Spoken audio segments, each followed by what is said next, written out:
Empowering listeners from the US to the UK. Live on air with Stephen Cuoco.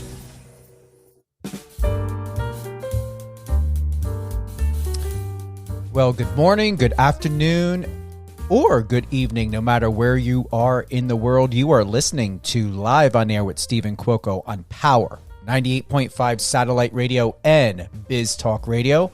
All great things, Power 98.5. Definitely check the schedule for all upcoming shows on power985.com. If you happen to miss any episode of Live on Air with Stephen Cuoco, I am available on any one of your favorite podcast platforms, iHeartRadio, Spotify, Amazon Music, and Amazon Audible. Also, extremely happy and excited to announce Live on Air with Stephen Cuoco is available on Biz Talk Radio, biztalkradio.com. You can download the app. The show airs weekdays, 8 a.m., 12 p.m., and 5 p.m. Eastern, Saturdays at 10 a.m. Eastern, and Sundays at 12 p.m. Eastern. It's exciting. The reviews, the remarks, the support, everything has been absolutely huge, and I want to thank all of my listeners from all around the world, 200 countries and counting, and those who are listening not only on the iOS and Android app of Power 98.5, but we do stream live as well on MyTuner, Streema, Live FM Radio, and more. But once again, Biz Talk Radio, an important station, an important network, an important platform. Also, Biz Talk TV, great shows. They got Marie Osmond on there and many, many more great talent that I think you should look into. Once again, that's biztv.com. And you can check out any of their radio shows, including mine, on biztalkradio.com. Power 98.5 is also available on Apple Music. I know it's a lot, but we've got to get that in. We've got listeners from all around, and we've been getting and receiving messages lately wanting to find out the easiest way to listen to Biz Talk Radio and Power 98.5. And I like to remind everyone, it's the easiest and best to always download the app and listen there first. And if you're unable to download the app, or if you just don't want to add any more apps, but then again, it's worth it. It's worth adding Power 98.5 and Biz Talk Radio. There is the website. So either way, thank you for being part of our journey. If you'd like to be a guest on my show, you can email me at unitedangelsdream@gmail.com or contact@power985.com. Also, when you go to the Power 98.5 radio website, there is the messenger in the bottom right-hand corner, 24/7. You can contact me anytime, myself, my team. We look forward to it. We've got a great show.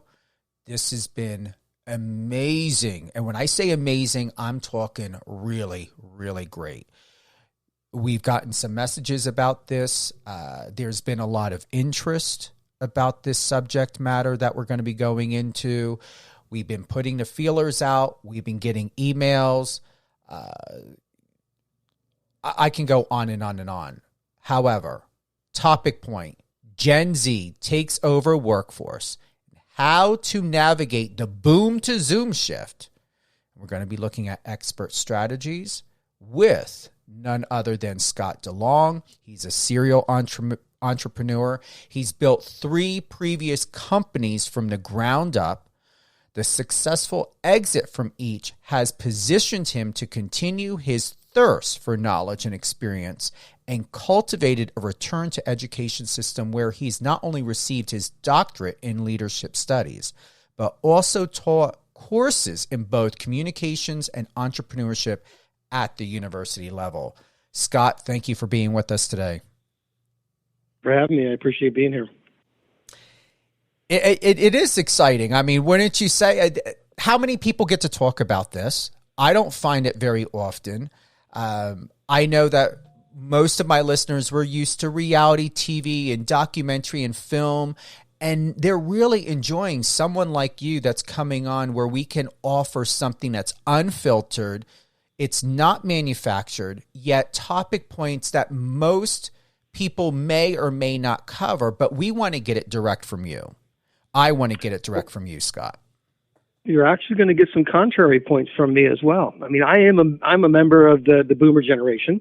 I'm 64 years old and grew up in a command and control leadership style all my life, either in the sports world or in the business world. I actually became that command and control leader myself, and come to find out that that is not a style and a system that's going to work with the younger generations, both the millennials and the Gen Z, and in particular the Gen Z. What do you think's changed? What do we need to know how to be a better support system for each other and not get too much in our way of, I've been realizing people are very concerned as to, are you a boomer? Are you Gen X? Are you Gen Z? Like, let's just find out who the person is. Wouldn't you say? There you go. I like that. So there are some similarities within the generations, right? The folks that fit within a generation. But you got to remember that these are people, and people are different. We all think different, and this is one of the big things that I try to tell folks in my generation, and even the Gen Xers, the ones that are getting into the management, the C-level suites right now, as well, is that if you want to connect with these new entrants into the workforce, you're going to have to meet them where they are, not where you came from, but where they are. They're just not going to put up with us the way that we were trained and the way that we behaved as, smartest person in the room, the command and control leader, all of that. These Gen Z folks, they have options available to them that we didn't have. Unemployment is at 3.7% across the country? They can leave, and they are leaving. And the reason that they're leaving, in my mind, is not, the pandemic kind of brought it to attention, this whole great resignation piece that we had. But they're still leaving, and they're leaving because they are not finding what it is that they need and what they want. And there's some other generational differences as well. Some of these Gen Z folks, even at 25, 26, 27 years old, are still living in their parents' house, and they don't need that job nearly as much as you and I did when we were 18, 19, 20 years old. Mm-hmm. So there's still a lot of turnover, and it's because we are not meeting their needs. I get that. We're getting a little bit of feedback. I don't know if it's a cell phone connection or what. What I'm going to do is I'm going to call you right back if you don't mind. Okay. All right, hold on.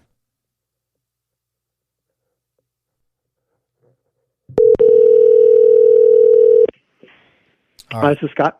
Yep. Scott, is that thank better? you. Yes, okay. Sounding a bit better. We were getting a little bit of that robot choppiness that's happening. Okay. But hey, I've got you on a landline here, so hopefully it's. but they're internet connections anyway these days. So. Oh yeah. Just to recap to everyone, we've got Dr. Scott Delong, PhD. He's known as business and leadership educator.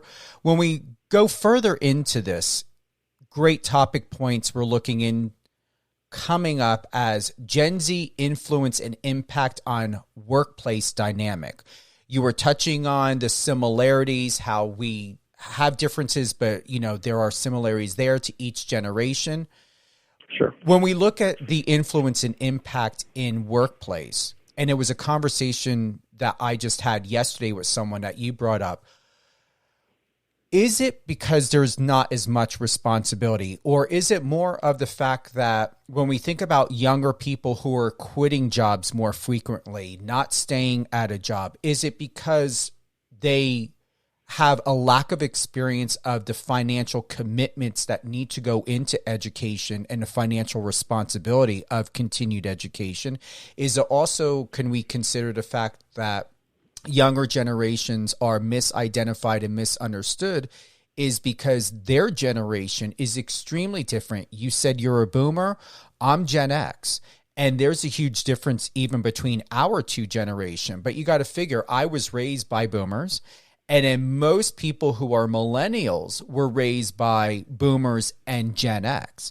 But also I found is that in my generation, a lot of the parents were working and they were raised by their grandparents, or some of them, like myself, my dad was in the military. My mother was an active ER critical nurse. I took care of myself, and so did my brother. Yeah. We were, when I was growing up, we were one of the first groups of kids that were latchkey kids. And my parents both had to work in order to afford to live in the kind of place that they wanted to live in. And so we were latchkey kids and learned how to take care of ourselves. And there's less and less of that, right? There are more, well, you said it earlier, that we, older people, have raised these younger people, and we have, in addition to the things that they've been dealing with, like getting their news on social media and the climate change and the pandemic and all those things that they grew up with, we actually raised them to be independent-minded people. And yet here we are as business leaders complaining about these same independent-minded people. There's a cognitive dissonance in there, and it just doesn't make any sense to me. So we have raised them to be thinking for themselves and to not put up with the kind of nonsense that we had to put up with, the hazing and all those things that we dealt with growing up. And yet here we are complaining about their lack of work ethic, lack of commitment, lack of this and lack of that. And I don't believe that is their fault. And it doesn't mean they're doing everything right either. There's some maturity that needs to happen with the Gen Zs, and there's some things that they need to learn about the workplace. Certainly let's talk about communication style. I mean, Gen Z grew up communicating with their thumbs, looking down at their phones, typing with their thumbs.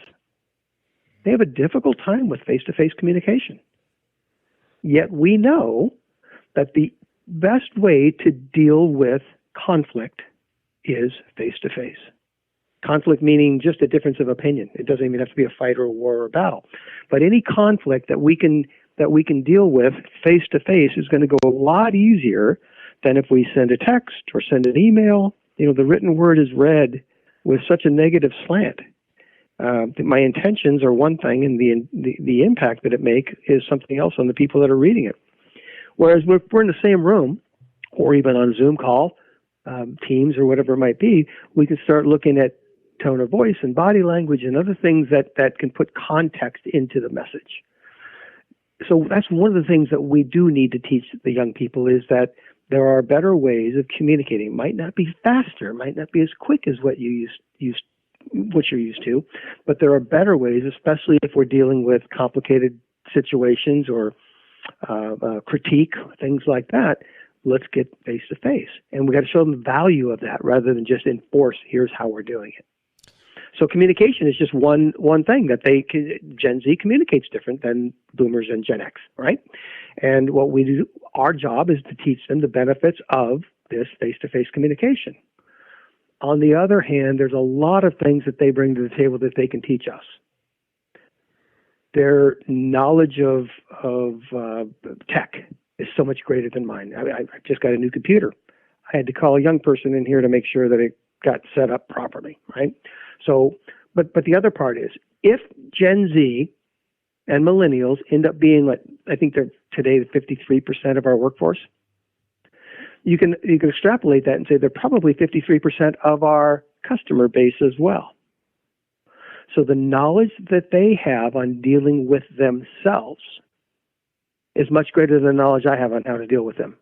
So why wouldn't I want more of my customers in my workforce so that I can understand them better, so that I know how to sell them whatever products and services that I need to sell them? There's a huge advantage of having people that understand the marketplace, working in the marketplace. I agree with you. You've hit so many golden gems. It's too many to count. Honestly, thank you. It's one. Seriously, Scott, it's one after the other after the other. As a Gen X, two things that stand out to me, because for my platforms, the age is anywhere between 14, 16, all the way up to, I'm going to say, 29 to 32. Now, when I think about Biz Talk Radio, they hit the 35 to 70 mark. Sure. Most people are attracted to my platforms because I'm Gen X. I'm 50 years old. I'll be 50 in April. However, I've always had that evolution mindset where my foundation is who I am, where I've come from, what I know, and how well I've taken education seriously, and how well I've taken knowing from outside resources and experiences. And something my grandfather always said, keep your ears and eyes open and your mouth shut and you learn a lot more. That has served me my entire life. And it's helped me to, what's that, Scott? I absolutely agree. It's helped me to better understand future generations because I see so many things to where, once again, people complain about millennials and even Gen Z, and now celebrities and people are coming out complaining. And it's like, do you not realize they came from your generation or they That's were right. raised through your generation? And I'm going to honestly say, why complain about a younger person never enjoying the sky or looking up and seeing the stars or maybe a plane passing by or taking a moment to check to see how the clouds just shift and change? Because I see the older generation doing the same thing. Everyone has their face down, and you're right. When was the last time you looked up at the sky? When was the last time you looked up and gave yourself the opportunity to see the changes and just the enhancements of the beauty of the world around you? And then also at the same time, when have you taken the initiative or inspired someone else or asked someone else to take the initiative to sit down and have a conversation? Most people, and I'm going to close by saying, and please take the stage, most people are quick to think they're a CNN reporter and pull out their phones and try to get the next thing for TikTok or something. But when was the last time someone got involved to put down the phone to really help, to really know who they are? And to also add into this in my closing, Scott, is privacy.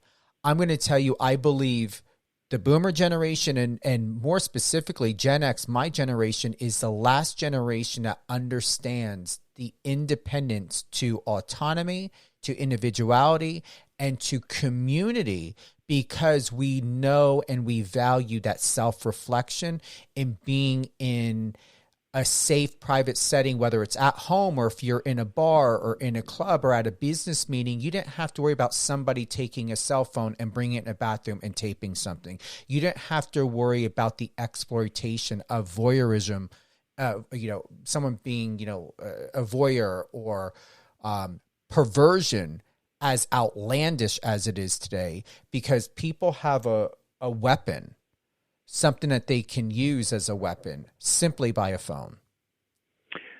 Yeah. Here's my take on that is, I watch people pull their phones out and videotape whatever's happening in front of them, right? And what I see by that is, and I don't do it. In fact, I don't even know how to do it fast enough to catch the moment, because what I'm trying to get is the whole experience and not just that thing that's right in front of me. What's the context of the rest of it? So that's part of what I pulled out of there, is that if we put our phones down and we look up and we look people in the eyes and then we look at the whole environment, we're going to have a better view of everything than we are if we're just having our face down in that screen. So that is one of the things that we can teach the younger people, along with, again, there's a lot of things that they should be teaching us at the same time. And the other piece that I wanted to talk a little bit about is I'm going to disagree a little bit with what you said, because you said, we're the last generations to understand community. I think community's just been defined a little bit differently. So community to a younger person may be their social media network.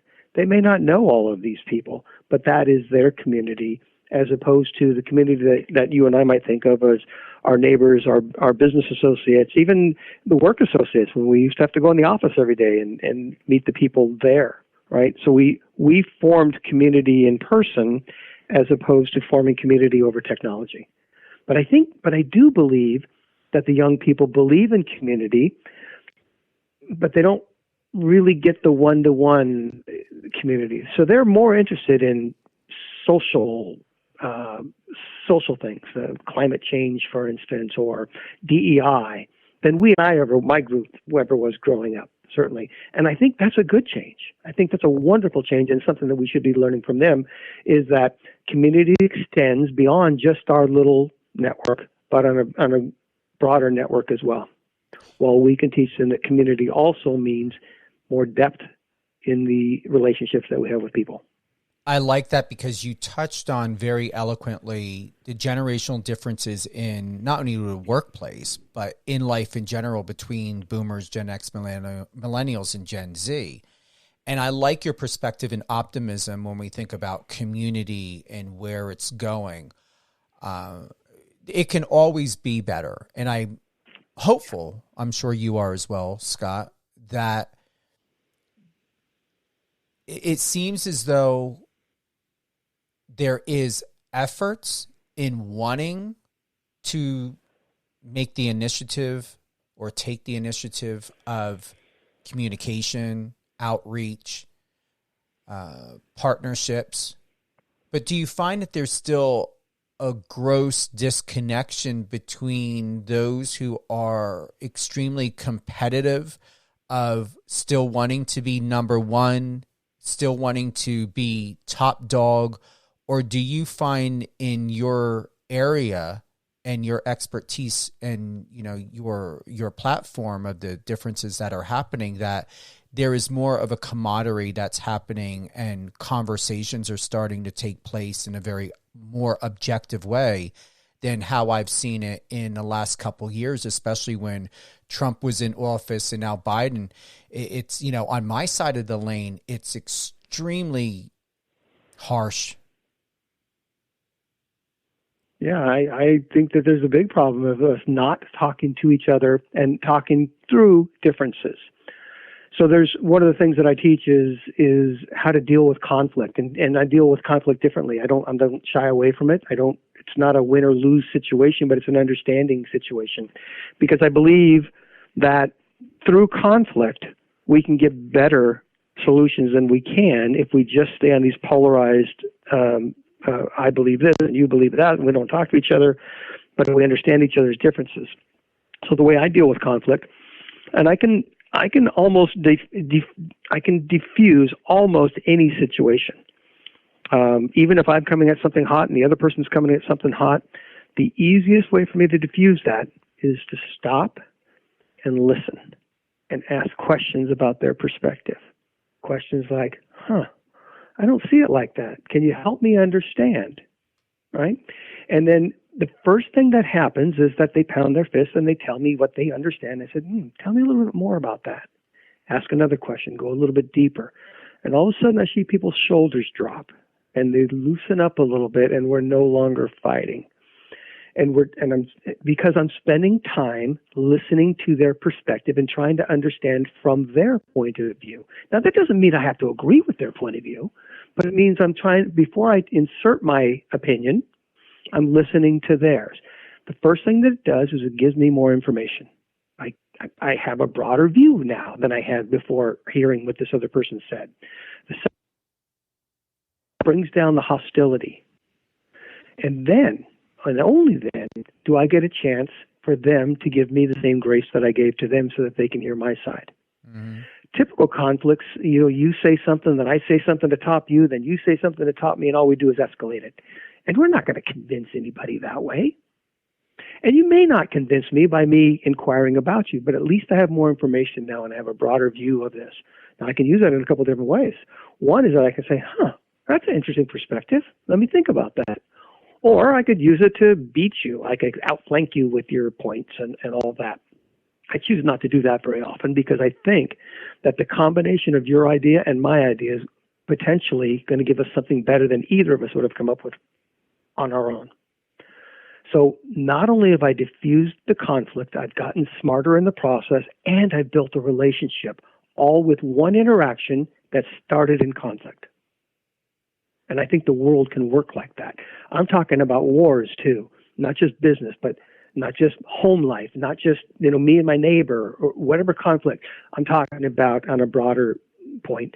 But if we took those approaches, we would have less problems. We'd have less shooting. We'd have less fighting. We'd have less arguing. We'd have less polarization because we're trying to understand each other. Just makes sense to me. It's perfect. It's beautiful. I'm talking with Dr. Scott Delong, PhD. He's a business and leadership educator. Topic point of today is Gen Z takes over workforce, how to navigate the boom to Zoom shift. Tips and advice on working with younger workers. This one I love the most because how often do we were talking about this, the disconnection of not understanding how to have a better connection. So how can we have a better connection? How can younger people and my generation, your generation, where do we need to begin first to have a moment of putting aside anything subjective, putting aside high-toned emotion to just become centered and grounded and just be interested in wanting to find out and to learn and wanting to know more about someone else and what they're doing and how we can work better together as a team? Well, step one is with me, and is for me to come in with the attitude that that's what I'm looking for. So I need to have the intention of wanting to make that connection. When I do that, now I have to go through a process to say, I'm going through this empathic listening process. That means, this is a concept from Stephen Covey and the 7 Habits of Highly Effective People, and that is listening to understand. And I listen to understand the same way that people do active listening. I nod, I paraphrase, I make sure that I pay attention to you and all that, but I do something different. I do one more thing, and that is inquiry. I need to be curious about, and it's got to be legitimate. I have to be curious. It can't be fake, right? But as you're telling me a story about whatever is important to you, I'm going to ask another question about that story. In that story, I'm going to be looking for things that elicit emotion in you, whether it's a raise of the eyebrow, whether it's a tone of voice, whether it's I'm looking for something that shows emotion, and then I'm going to ask another question about that thing that showed the emotion. So I'm going to go a layer deeper, and I might go 5 layers deeper. I might keep going. So here's a couple things that it does. Again, gives me more information. More importantly than that, it shows you that I care about what you have to say. I'm not rebutting. I'm not coming back and saying, yeah, but this, or have you thought of it like that? There'll be time for that, but this isn't the time. So if you go through this empathic listening process, you are gaining knowledge and you're showing care. The way, this is going to go a little off track here, but it's a philosophy that I have, that the way to love something, what doesn't matter if it's a dog, a plant, a human, is to show care for that thing. And if we take the time to show that care, they will feel that care. They will be engaged in the conversation as well. I'm going to learn a lot about people by asking questions rather than telling them what I think. So it's an ask, not tell method. And it works. I mean, it works 95% of the time, and I'll tell you where it doesn't work. It doesn't work people that have antisocial personality disorder. Sociopath, psychopath, and narcissist. They don't care. They just want to win.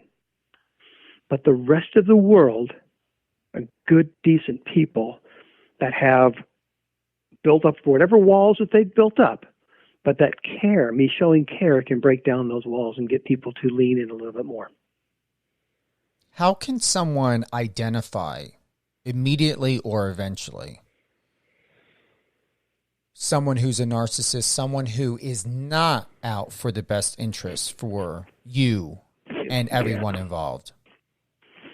There's some people that wear it on their sleeve, and you can just tell. You can watch the news and see some of those folks, right? You can see who's showing that immediately.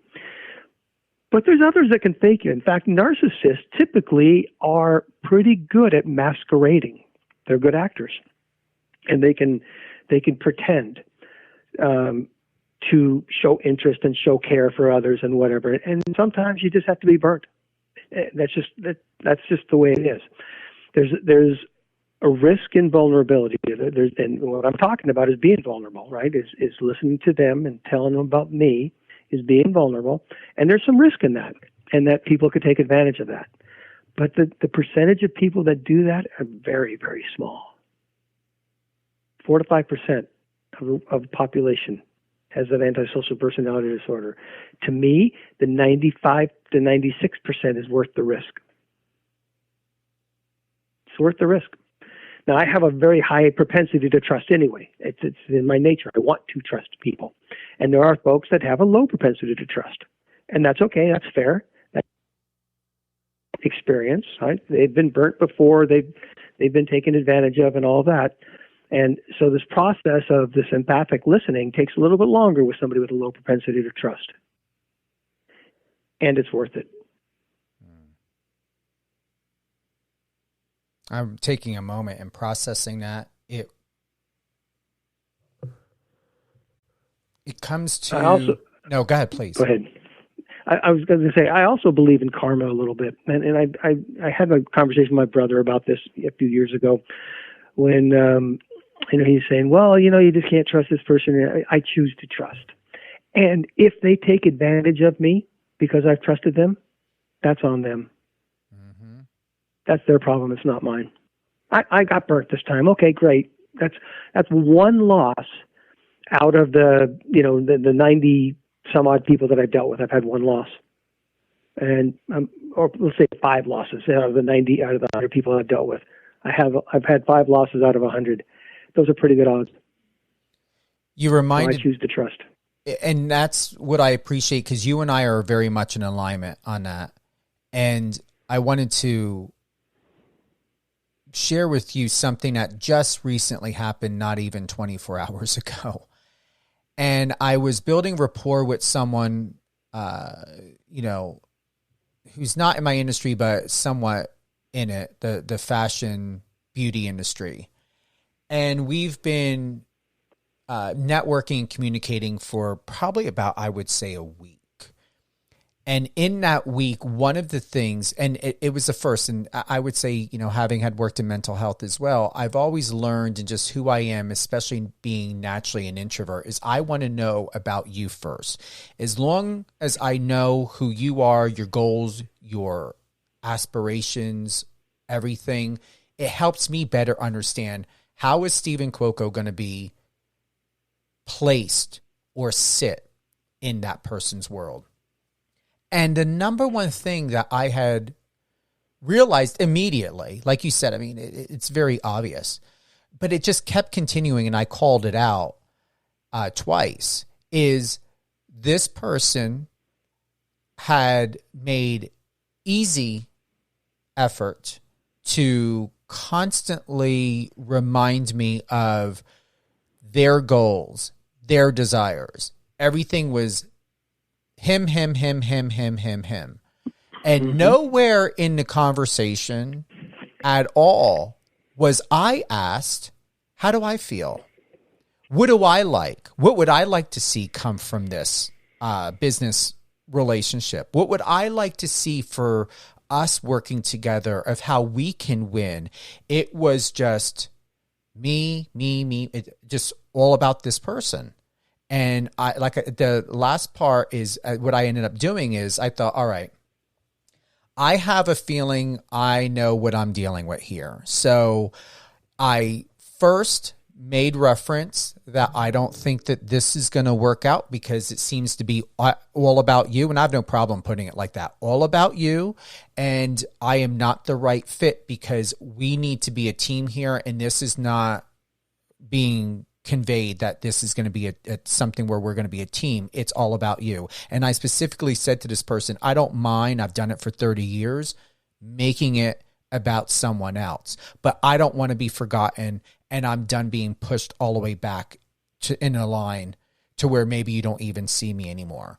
And then it was this passive aggressive, quickly catching, let me know, I want to know, And then it happened to where, all right, I am not going to allow this person to have any chance of being a victim. So I mirrored the behavior.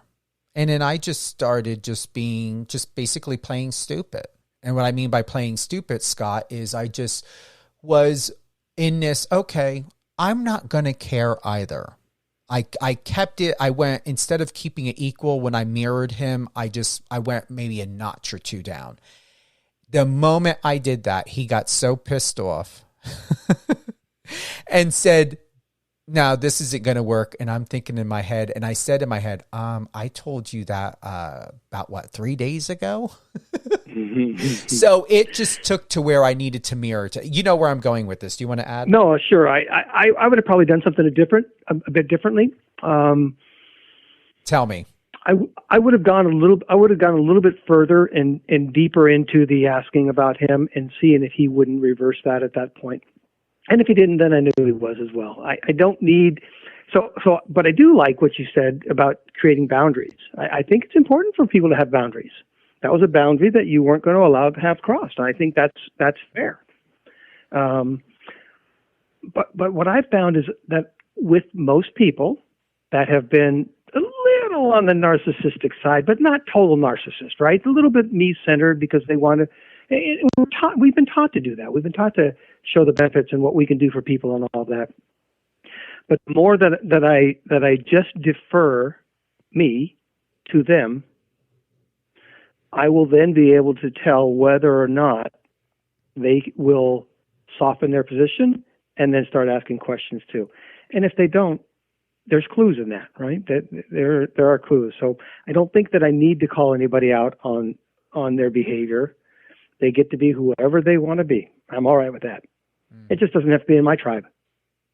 And we'll move on in separate ways. Thank them for their time. And when I say time, one of the problems with the approach that I'm taking is that it does take longer than this old command and control leadership style that we grew up with. Used to be, I tell you what to do, you do it. It got done. Now, when someone comes to me and says, "Hey, Scott, we've got a problem, blah, blah, blah," whatever it is, what do you think we ought to do? My first response always now is, what do you think we ought to do? As opposed to just telling them what I think. And there's a couple of reasons that I do that. And this is back to the techniques to deal with the Gen Zs in particular, but everybody really is the whole, give a man a fish or teach him to fish concept. By me asking them to say, what do you think, shows that I care about their opinion, but it makes them thinking about processes. Usually the first time I do this, they come back and say, I don't know, that's why I came to you. My response to that would be, hey, when you come up with a couple ideas, come on back and let's talk about it. I don't hand people answers anymore. And what I found out is there's a couple things. One, it shows that whole piece about empowerment that we've talked about for years, that really is empowering people to think. That doesn't mean they're going to come up with the best ideas. So I do want them to come back with what they think, right? And then we can discuss it. And then we can see what's best for the organization or for, for me or for whatever it's going to be. But by not giving answers and asking them to think, I'm actually building future leaders, which as a leader, I have 2 jobs as the CEO. 1, set the vision, 3 jobs. 2, provide the tools, and 3, build new leaders. Those are the things I need to do. And I do that again with the ask, not tell method. Do you think? My favorite question these days. What do you think? It's a perfect way to begin. Works for me. I know that. And this approach, again, the last 14 years or so, I've changed from who I was to who I'm wanting to become, and I've gotten a long way with these philosophies. I'm still not perfect. Certainly, I still have some of my